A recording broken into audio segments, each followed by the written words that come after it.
La maladie de Kawasaki, c'est une vascularite systémique aiguë. Donc, il y a Madame Fernin qui a parlé des vascularites. Donc, ça, c'est un exemple de maladie de Kawasaki. Et c'est une maladie qui prédomine sur les vaisseaux de moyen calibre. Parce que dans la classification, vous avez vu ce qu'avait dit Madame Pernini, il y a les petits vaisseaux, les moyens et les gros vaisseaux. Donc la maladie de Kawasaki, donc, est une vascularite systémique aiguë, donc elle n'est pas chronique, elle est aiguë, et qui prédomine sur les vaisseaux de moyen calibre. Parmi les vaisseaux de moyen calibre, il y a les artères coronaires et c'est ce qui fait toute la gravité de cette pathologie. Un autre élément aussi qui est très important, donc cette pathologie peut survenir quel que soit l'âge. Donc, on peut voir cette pathologie même chez l'adulte. On va voir après une étude française qui a retrouvé cette pathologie même chez des sujets âgés de 65 ans. Mais sur le plan statistique, c'est une pathologie qui est connue chez l'enfant, essentiellement chez l'enfant de moins de 5 ans. Donc, elle est connue chez le petit enfant nourrissant. L'essentiel, c'est que ça soit un enfant de moins de 5 ans en général, mais comme je viens de vous dire, elle peut survenir chez n'importe quel patient, même chez l'adulte.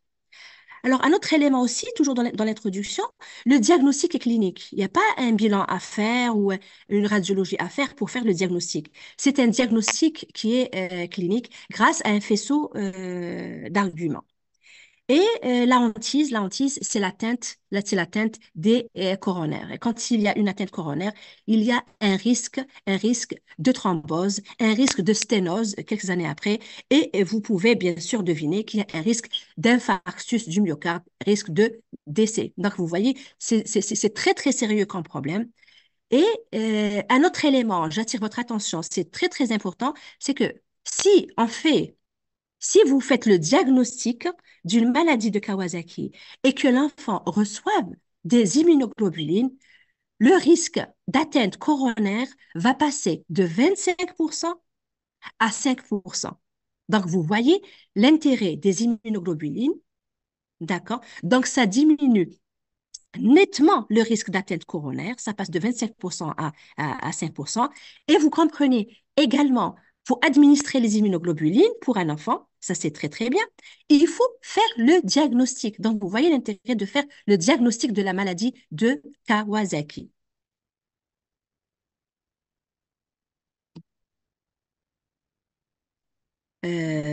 Voilà.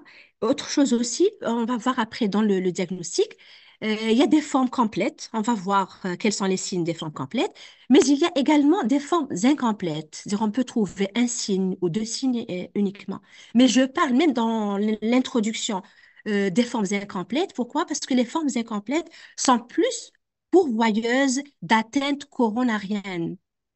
Et là, c'est un élément vraiment important. On ne doit pas passer à côté de cette maladie de Kawasaki pour pouvoir administrer le traitement. Que ce soit une forme complète, c'est-à-dire s'il y a tous les critères, tous les signes cliniques de cette maladie, ou bien s'il y a un ou deux signes. Donc, vous voyez l'intérêt d'évoquer cette maladie chez un enfant essentiellement de 5 ans qui est fébrile.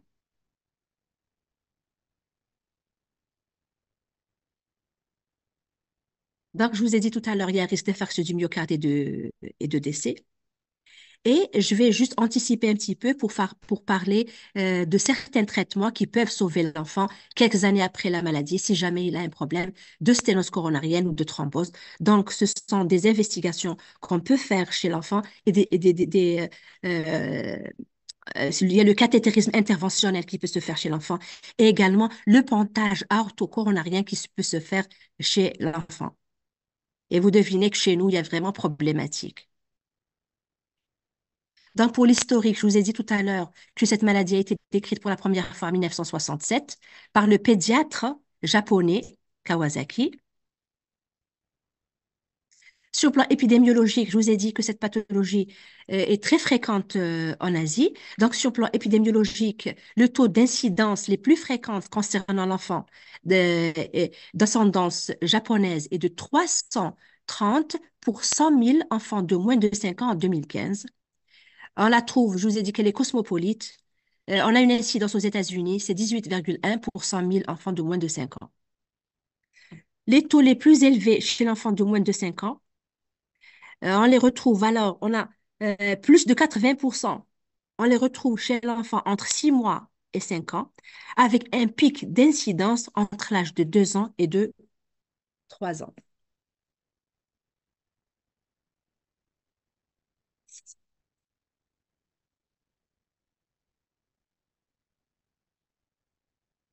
Alors, selon une enquête française, euh, donc ils ont colligé 136 960 patients qui avaient un problème de maladie de Kawasaki dans leur enfance et un certain pourcentage présente actuellement des complications, essentiellement des sténoses des artères coronaires ou bien des anévrismes qui sont géants. Alors, même si la lésion de l'artère coronaire est un petit anévrisme, ou bien c'est un petit anévrisme qui a régressé, donc là, c'est un élément important. Le tissu n'est pas normal, il reste pas normal, même des années après, sur le plan histologique, sur le plan inflammatoire. Et la plupart des personnes qui sont diagnostiquées avec des séquelles de l'artère coronaire présentent un risque d'événement coronarien. Donc, même si l'anévrisme est petit, l'enfant doit être suivi parce qu'il y a toujours un risque à long terme. Alors, sur le plan épidémiologique, il y a une étude qui a été faite par Madame Boudiaf. C'est l'intitulé de sa thèse. Donc, on a une incidence en Algérie. Elle est de 3,8 enfants pour 100 000 enfants de moins de 5 ans. On lui rend hommage pour son travail. Donc, c'est grâce à Madame Boudiaf que, actuellement, la majorité des pédiatres connaissent cette pathologie. Toujours sur le plan épidémiologique, il existe une variabilité saisonnière. Donc, on voit cette pathologie essentiellement en hiver et au printemps. Mais on peut la voir au courant de toute l'année. On peut également avoir des récurrences, des rechutes chez 3% des enfants. Donc, si un enfant a fait une maladie de Kawasaki, il peut éventuellement refaire une autre maladie de Kawasaki quelques mois ou quelques années après. Donc là, c'est 3% qui peuvent refaire la même symptomatologie. Et s'ils refont la même symptomatologie, ce sont des enfants qui doivent également nécessiter l'administration d'immunoglobulines pour éviter l'atteinte cardiaque. Il y a également des formes familiales 1% sont des fins familiales. Donc, c'est vraiment important. Si vous hospitalisez un enfant pour une maladie de Kawasaki, c'est important de voir dans l'entourage familial s'il n'y a pas d'enfants qui ont présenté. Ils ne vont pas vous dire c'est une maladie de Kawasaki pour les parents, mais ils vont vous dire ils ont présenté une symptomatologie de maladie de Kawasaki. Sur le plan étiogénique, donc on ne sait pas quelle est l'éthiopathogénie. Il y a plusieurs théories. Il y a des facteurs probablement qui sont intriqués, notamment génétiques, une dysrégulation immunitaire et peut-être infectieuse. Alors, on va aller au diagnostic.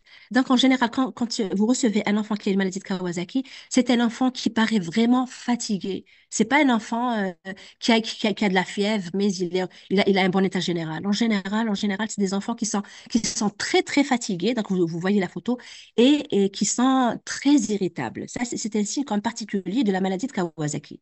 Ils sont grognants, ils pleurent, voilà. Donc, il y a l'irritabilité qui est comme un signe qui peut nous orienter vers la maladie de Kawasaki. Et c'est des enfants que je vous ai dit qui paraissent vraiment fatigués. C'est des enfants qui vous inquiètent. Donc, parmi les symptômes, donc il y a plusieurs symptômes. Là, j'ai mis un schéma juste pour vous montrer. Il y a la phase aiguë, subaiguë et la phase de convalescence. Les symptômes qu'on va voir ne vont pas se manifester tous au même temps. Il y a un signe qui peut apparaître et il peut disparaître et il y a un autre signe qui va apparaître. D'accord?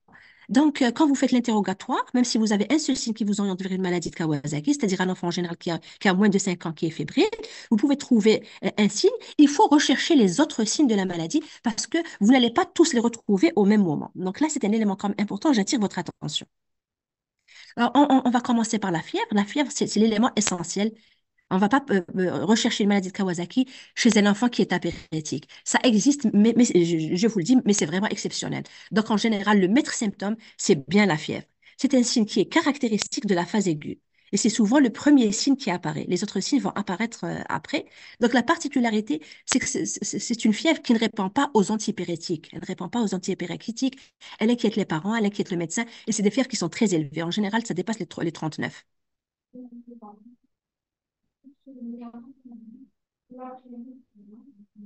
Le deuxième signe, c'est une infection, c'est une injection conjonctivale. Donc, c'est une conjonctivite aseptique. Vous n'allez pas trouver de pus. Ce n'est pas une conjonctivite infectieuse. C'est une conjonctivite qui est aseptique. Et je vous montre l'image. Donc, il y a la sclérotique qui est rouge. D'accord? Ce n'est pas une inflammation au niveau des muqueuses. D'accord? C'est une rougeur au niveau de la sclérotique. D'accord? Il n'y a pas de pus, bien que, d'après notre expérience, ici au niveau de Birtraria, il y a beaucoup de malades qui viennent avec une conjonctivite, on trouve du pus. Mais sur plan théorique, c'est une conjonctivite qui est aseptique. Je vous en parle pour ne pas éliminer, si vous trouvez une conjonctivite aseptique, vous n'allez pas refuter le diagnostic. D'accord? Il faut rechercher quand même les autres signes de maladie de Kawasaki. Le deuxième signe, c'est quoi? C'est l'atteinte bucco-pharyngée. Dans l'atteinte bucco-pharyngée, alors vous avez la kéylite, d'accord? Donc les fièvres, les lèvres sont érythémateuses, œdémaciées, avec des fissures, etc. D'accord? Vous avez également la stomatite, vous avez la stomatite, d'accord? Avec une rougeur, un œdème au niveau des gencives et vous avez une langue qui est rouge et framboisée. Et vous avez la muqueuse de l'oropharynx qui peut être également rouge vif. Donc, le deuxième signe, je répète, c'est l'atteinte bucco-dentaire où vous trouverez la kéylite, la stomatite et la pharyngite. Un autre élément aussi du diagnostic de maladie de Kawasaki qu'il faut rechercher systématiquement, ce sont les adénopathies. Donc, les adénopathies. Donc, on va leur donner de l'importance à partir de 1,5 cm. Elles ne sont pas présentes dans 100% des cas. On les retrouve dans la moitié des cas. C'est pas arrivé jusqu'à 75% des cas. Les ganglions ne sont pas inflammatoires, ils sont indolores, ils ne sont pas suppurés et non fluctuants. Donc, devant toute adénopathie comme ça, surtout si elle est unilatérale, qui survient chez un enfant de moins de 5 ans, chez un enfant qui est fébrile, il faut systématiquement évoquer la maladie de Kawasaki. Donc, que je le répète, surtout lorsque l'adénopathie est unilatérale. Parmi les autres signes de la maladie, vous avez la teinte cutanée. La teinte cutanée, je vais passer rapidement. Vous pouvez avoir toutes les atteintes, quelle que soit la teinte, même urticarienne. Donc, morbilliforme, scarlatiniforme, urticarienne. Il y a ma collègue, Madame Ralbé, qui va vous parler du diagnostic différentiel. Elle va détailler les atteintes cutanées. Toujours dans la teinte cutanée, vous pouvez avoir une desquamation. Donc, quand vous avez une desquamation, une rougeur, après ça desquame au niveau du siège, il faut vraiment évoquer la maladie de Kawasaki. C'est quand même une spécificité de la maladie de Kawasaki. Alors, cet érythème du siège, vous pouvez le trouver chez l'enfant à partir du 5e jour. Vous avez également un autre signe, ce sont les modifications des extrémités, c'est-à-dire des mains et des pieds. Donc, vous pouvez avoir un œdème du dos, des mains et des pieds, et avec un érythème. Donc, vous regardez au niveau des photos, donc il y a une rougeur, et au niveau des dos, des mains et des pieds, vous pouvez avoir un œdème. La desquamation inguéale, vous n'allez pas la trouver au moment de la phase aiguë. Donc, et le diagnostic de la maladie de Kawasaki doit être fait avant le 10e jour pour administrer les immunoglobulines. S'il y a un retard diagnostique, c'est-à-dire si vous dépasserez le 10e jour, essentiellement surtout le 9e jour, le risque d'atteinte coronarien est de 25%. C'est énorme, c'est énorme. C'est pour ça que le diagnostic doit être évoqué chez un enfant de moins de 5 ans essentiellement, mais quel que soit l'âge, qui est fébrile. Si vous avez un seul cas, il faut rechercher les autres signes de la maladie de Kawasaki. Et comme je vous ai dit tout à l'heure, on ne peut pas retrouver en général tous les signes au même moment. Il peut s'agir d'une forme complète pour poser le diagnostic. Le diagnostic est très, très simple, d'accord? Mais si vous trouvez un signe, il faut rechercher les autres signes. Même si vous ne trouverez pas tous les autres signes, il pourrait s'agir d'une forme incomplète. Et comme je vous ai dit tout à l'heure, mais je le répète parce que c'est très, très important, si vous avez une forme complète, vous avez tous les signes, vous faites le diagnostic très facilement de la maladie de Kawasaki et l'enfant va recevoir les immunoglobulines, c'est très bien. Mais si c'est une forme incomplète, je vous ai dit tout à l'heure que le risque d'atteinte coronarienne dans les formes incomplètes est plus important que la forme complète. Donc, vous voyez qu'il faut vraiment se casser la tête. D'accord? Si vous trouvez un seul signe, il faut rechercher peut-être un deuxième et un troisième. Après, je vais vous montrer un algorithme pour pouvoir faire le diagnostic. Il y a des recommandations américaines de 2017 où je vais vous montrer l'algorithme. Donc là, ce sont les modifications des extrémités. Donc, je répète, si vous trouvez une desquamation inguéale chez un enfant qui est fébrile ou qui était fébrile, vous êtes presque sûr qu'il s'agit d'une maladie de Kawasaki, mais vous n'aurez pas le mérite. Si vous dépassez le dixième jour et que vous faites le diagnostic différent, le diagnostic de maladie de Kawasaki après la desquamation inguéale, vous n'aurez pas quand même le mérite de faire le diagnostic parce que ce sera trop tard. Le risque d'atteinte coronarienne est important. Il faut faire le diagnostic avant la desquamation des NGL qui se fait en général, vous la trouverez en général après le dixième jour. Les autres manifestations cliniques de la maladie de Kawasaki, ce sont essentiellement les atteintes coronariennes. Donc, vous avez les trois tuniques cardiaques qui peuvent être atteintes, à savoir l'endocarde, donc il y a un risque de fuite mitrale, de fuite aortique. Vous avez l'atteinte du myocarde, donc il y a un risque de myocardite. Donc, s'il y a une atteinte myocardique, ça peut donner, ça peut se compliquer d'une défaillance cardiaque. Il y a même un risque de choc qui est décrit chez les malades qui présentent une maladie de Kawasaki et c'est gravissime. Le troisième signe qu'on peut avoir parmi les tuniques, c'est la péricardite. Donc, si vous avez une péricardite, il faut également évoquer la maladie de Kawasaki. Sinon, comme j'ai dit tout à l'heure, parmi les signes qu'on peut avoir, ou les manifestations cliniques ou échographiques, c'est l'atteinte des artères coronaires. Bon, vous voyez un tiret vers la fin, on peut avoir des gangrènes périphériques. C'est vrai qu'en général, le risque, c'est l'atteinte cardiaque, c'est la plus grave, mais même si c'est exceptionnel, on peut avoir les autres vaisseaux de moyen calibre qui peuvent être atteints. Il y a un risque de dilatation, d'anévrisme et même de thrombose. Et s'il y a une thrombose au niveau artériel, d'accord, il y a un risque de gangrène périphérique. Donc, vous voyez, ce n'est pas une pathologie qui est simple, elle est pourvoyeuse de complications essentiellement cardiaques, mais ça peut entraîner, même si c'est exceptionnel, pour avoir des gangrènes, mais ça peut exister. Donc, il faut faire très attention et être averti. Pour les autres manifestations de cette maladie, alors tous les systèmes peuvent être atteints, le système respiratoire, le système nerveux, génito-urinaire, gastro-intestinal. Donc, c'est des enfants qui peuvent présenter des douleurs abdominales. Et attention à ces signaux-là, parce que ça peut vous errer le diagnostic. Donc, si vous pensez à une maladie de Kawasaki, vous trouvez par exemple un enfant qui a des douleurs abdominales, qui a de la diarrhée, etc., ça peut faire partie des signes de maladie de Kawasaki. Il faut vous dire, non, il y a les 5 signes qui sont connus de maladie de Kawasaki.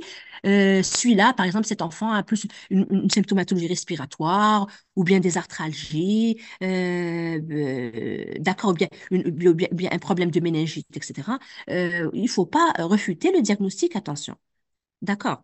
Donc, sur le plan respiratoire, vous pouvez avoir un épanchement pleural, vous pouvez même avoir un pneumothorax, mais ça, c'est quand même rare. Je ne vais pas m'attarder là-dessus.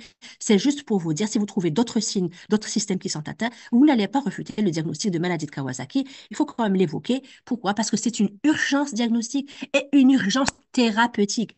On n'a pas le droit de passer à côté d'une maladie de Kawasaki. Il faut faire le diagnostic très précocement, avant le 9e jour, pour pouvoir donner administrer des immunoglobulines, d'accord, pour éviter le risque d'atteinte coronarienne.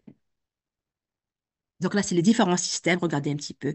Les différents systèmes peuvent être atteints, mais je vais parler des signes de la forme complète essentiellement qu'il faut connaître.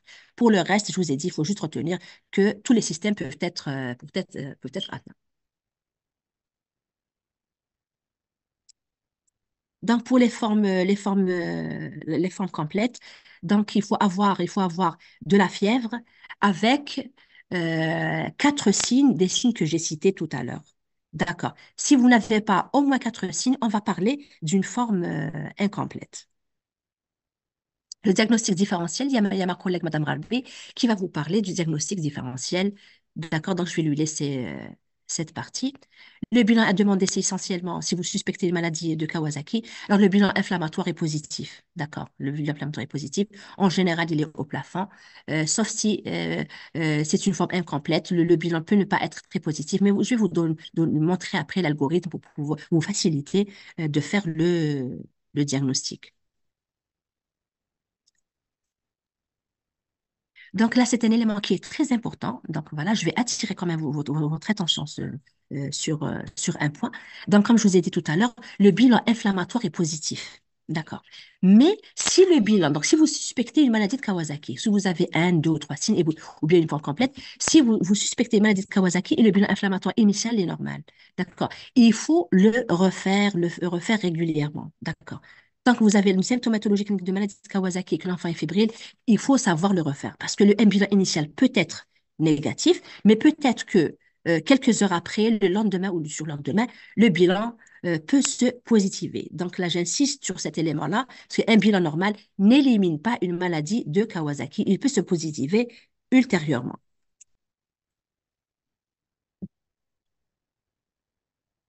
Pour les caractéristiques biologiques de cette maladie, donc on peut avoir, en plus du bilan inflammatoire, il faut demander le taux d'albumine, d'accord, qui peut être bas. Vous pouvez également avoir des transaminases qui sont élevées. Là, c'est des éléments qui peuvent vous aider essentiellement dans les formes incomplètes, d'accord. Si vous avez un, deux ou trois signes uniquement, des signes que je vous ai cités tout à l'heure, là, c'est des éléments qui peuvent, biologiques, qui peuvent vous aider à faire le diagnostic. D'accord. Donc, vous avez les transaminases qui peuvent être élevées. Vous pouvez avoir également une leucocyturie donc, au mulcystic.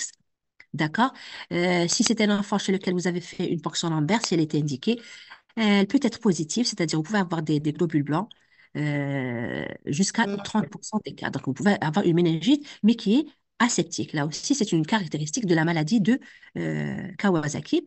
Un autre élément également, en plus du bilan inflammatoire, vous avez la thrombocytopénie. Si vous l'avez, il faut faire très très attention à la CIVD. D'accord, c'est un enfant qui est fébrile, donc on peut avoir une CIVD. Sinon, en général, vous avez une thrombocytose. La thrombocytose qui est une caractéristique de la maladie. Donc, si vous avez un taux de plaquettes qui est élevé, c'est un élément parmi d'autres qui peut être en faveur de la maladie de Kawasaki.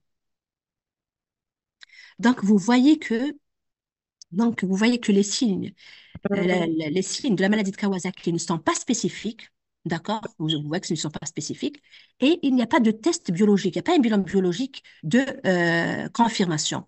Et comme je vous ai dit tout à l'heure, les enjeux sont vraiment élevés. Si le diagnostic n'est pas fait précocement avant le 9e jour pour que l'enfant puisse recevoir des immunoglobulines, le risque d'atteinte coronarienne, c'est 25%. Donc, vous voyez, c'est très, très élevé. 25%, c'est énorme. Et à long terme, il y a un risque d'atteinte coronarienne. Et donc, un diagnostic manqué peut se manifester des années ou des décennies plus tard. D'accord? Donc, si on passe à côté du diagnostic, donc probablement il y a des enfants qui sont dans la nature, d'accord, qui ont probablement présenté une maladie de Kawasaki. Cette maladie peut se manifester 10 ans, 20 ans, 30 ans ou 50 ans après, mais malheureusement, comment elle va se manifester? Par les complications de cette maladie. Les complications, donc à savoir des sténoses coronariennes. Et si il n'y a pas eu de manifestation à type de douleur discrète peut-être initialement, et si on n'a pas donné d'importance à certains signes, d'accord, l'enfant, pas l'enfant, hein, je vous ai dit quelques années après, c'est-à-dire l'adulte, hein, il peut faire un infarctus du myocarde et décéder. Donc, il faut faire très attention pour faire le diagnostic différentiel et traiter le plus vite possible. J'attire aussi votre attention sur autre chose. Si vous recevez au niveau de vos consultations des enfants qui se plaignent peut-être de douleurs thoraciques, il faut leur donner de l'importance, d'accord? Il faut toujours vous dire, la symptomatologie coronarienne, la pathologie ischémique existe chez l'enfant. Et l'exemple concret, c'est la maladie de Kawasaki. D'accord. Voilà. Et si vous donnerez de l'importance à cette symptomatologie, vous allez peut-être sauver pas mal d'enfants. Et il faut faire le nécessaire, c'est-à-dire il faut faire un ECG, d'accord? Vous pouvez peut-être trouver, en cas de douleur thoracique chez un enfant, vous pouvez peut-être trouver des signes d'ischémie, d'accord? Donc c'est très important d'analyser le CG chez l'enfant. Donc je répète ce que je viens de vous dire maintenant. La symptomatologie ischémique existe chez l'enfant. Vous pouvez avoir du congénital, mais essentiellement, la maladie qui est pourvoyeuse d'atteinte coronarienne actuellement, c'est une vascularite, c'est la maladie de Kawasaki. C'est important de bien analyser le CG. Donc, il faut vérifier essentiellement s'il y a un décalage ou un sous-décalage du segment ST, essentiellement si ça dépasse chez l'enfant 2 millimètres. Si vous avez un doute, il faut envoyer chez un pédiatre qui connaît bien la pathologie. Je pense au niveau des hôpitaux, normalement, la majorité des pédiatres connaissent cette pathologie et pourront bien explorer. Donc, j'ai parlé des signes cliniques, d'accord, et de l'intérêt de faire le diagnostic. D'accord. Donc là, il y a des recommandations japonaises pour faire le diagnostic et on a des recommandations américaines. Je vous ai parlé de la forme typique qui est complète. Donc, je vous ai montré même les images tout à l'heure. Mais je vous ai dit qu'il y a également des formes incomplètes ou des formes atypiques.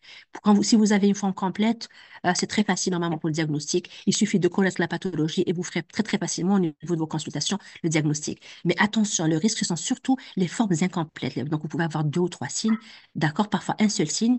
Donc, si vous suspectez, il faut vraiment garder l'enfant, il faut l'envoyer à l'hôpital et on doit le surveiller et demander les examens régulièrement.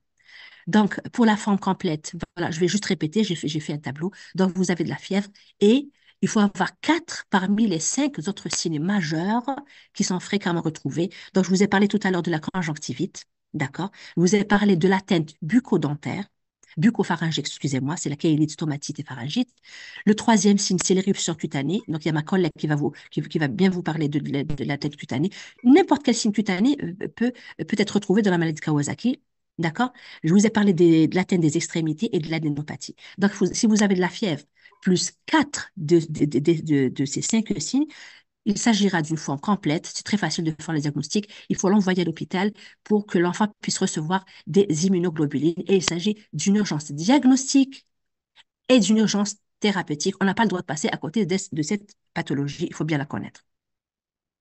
Maintenant, si vous n'avez pas tous les signes, c'est-à-dire que vous avez uniquement de la fièvre avec deux ou trois signes, il ne s'agit pas d'une forme complète. Dans ce cas, on a un algorithme. On a un algorithme. Donc, c'est un algorithme américain. Donc, si vous n'avez pas tous les signes, il faut demander le bilan inflammatoire, essentiellement l'AVS et la CRP. Donc, si la CRP est inférieure à 30 et la VS est inférieure à 40, c'est vraiment très, très peu probable que ce soit une maladie de Kawasaki. Mais je répète ce que je vous ai dit tout à l'heure, chez un enfant qui est fébrile, qui a moins de 5 ans, il faut quand même, si vous avez un, deux ou trois signes, d'accord, de maladie de Kawasaki, il faut répéter le bilan inflammatoire. Je le répète et j'insiste dessus, c'est très, très, très important.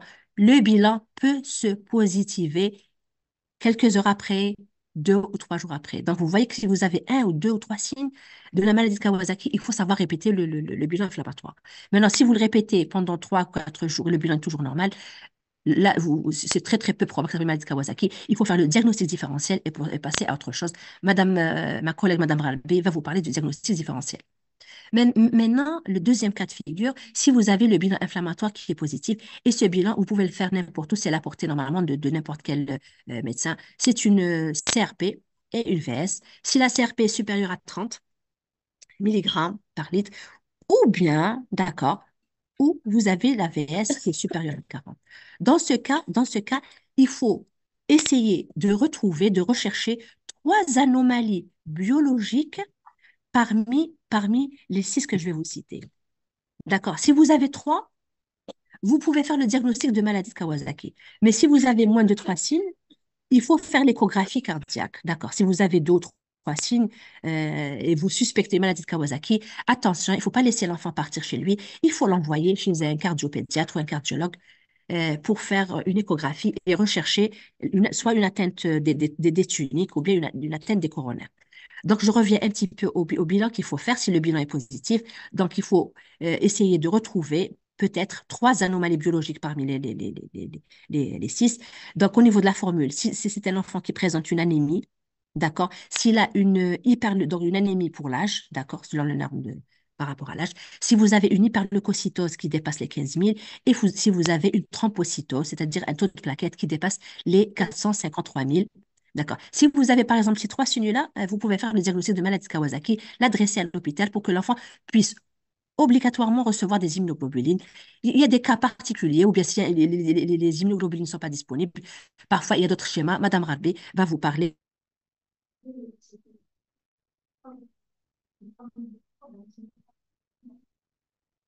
et du traitement. Les autres signes biologiques à rechercher, c'est qu'il faut obligatoirement demander non pas le bilan inflammatoire avec la fourrure, mais il faut également demander un taux d'albumine et les transaminases et rechercher des leucocytes au niveau des urines.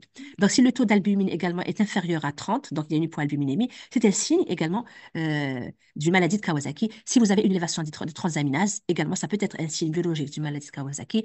Et si vous aurez une leucocyturie. Donc, parmi ces signes, ces six signes biologiques, si vous trouverez trois, après un bilan inflammatoire qui est positif, donc vous voyez dans l'algorithme, si la CRP est positive, LVS est accélérée. Donc, si vous aurez trois signes biologiques parmi les six que je vous ai cités, vous pouvez poser le diagnostic de maladie de Kawasaki et l'envoyer à l'hôpital. D'accord? Mais j'ouvre quand même une parenthèse pour vous dire, si vous suspectez, s'il vous plaît, une maladie de Kawasaki, d'accord, même si vous ne faites pas le diagnostic de certitude, mais s'il y a un doute, il faut l'envoyer quand même à l'hôpital pour qu'il soit, pour faire quand même une bonne recherche et essayer de voir si c'est un enfant qui porte une maladie de Kawasaki, il aura son traitement. D'accord. On n'a pas le droit de lui demander à l'enfant, aux parents de prendre leur enfant et de rentrer chez lui. Je pense qu'on va aller vers Herbie, professeur.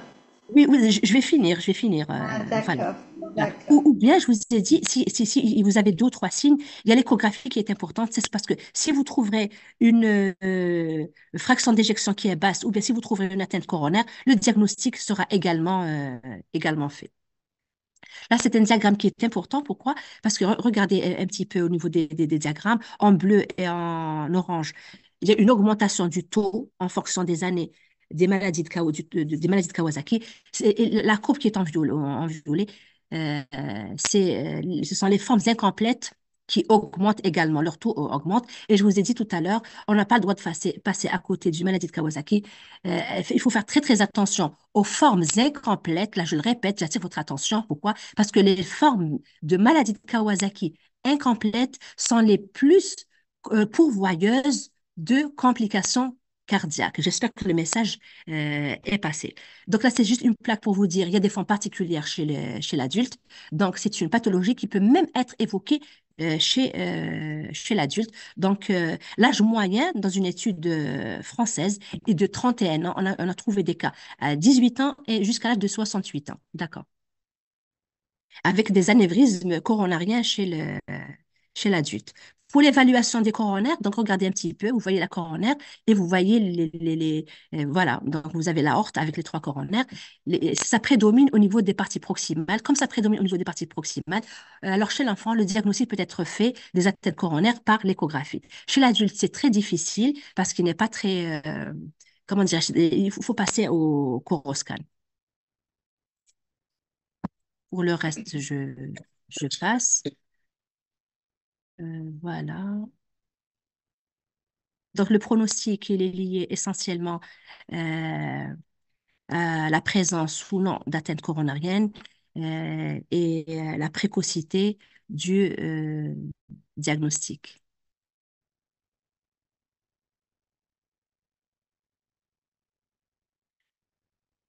Voilà. Donc, pour conclure, le diagnostic de la maladie de Kawasaki reste un défi. Il doit toujours être envisagé en cas de fièvre qui dépasse les 5 jours.